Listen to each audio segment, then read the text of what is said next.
ഗുരുവിന്റെ മൊഴിയിൽ നിന്നൊഴുകും തിരുവചനം ഒരു മനമായി കേൾക്കാം, ഒരുമയോടെ പാടാം, അനുഗ്രഹമായി തീർക്കാം ഈ സുദിനം നമ്മിൽ വചനത്തിൻ കൃപയോടെ മുന്നേറിയിടാം.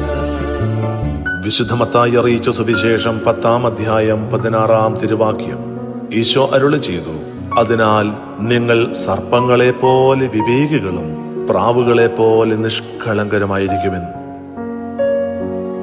കാരുണ്യവാനും സ്നേഹനിധിയുമായ ഞങ്ങളുടെ നല്ല ദൈവമേ, അങ്ങ് ഇന്ന് ഞങ്ങളോട് ആവശ്യപ്പെടുക വിവേകവും നിഷ്കളങ്കതയും ജീവിതത്തിന്റെ ഭാഗമാക്കി മാറ്റുവാൻ വേണ്ടിയിട്ടാണല്ലോ. കർത്താവേ, കളങ്കമില്ലാതെ നിഷ്കളങ്കരായി ജീവിക്കുവാൻ, ദൈവമേ, വിവേകത്തോടെ ജീവിക്കുവാൻ, ശരിയേത് തെറ്റേത് എന്ന ജീവിതത്തിൽ കൃത്യമായി തിരഞ്ഞെടുക്കുവാൻ ആവശ്യകമായ കൃപയാൽ എന്നെ നിറയ്ക്കണമേ എന്ന് പ്രാർത്ഥിക്കുന്നു.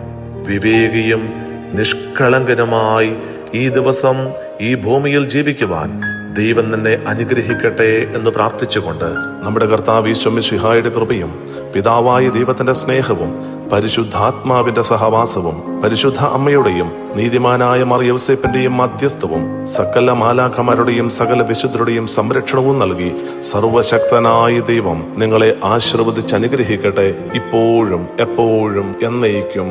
ആമേൻ. വചനത്തിൻ കൃപയോടെ മുന്നേറി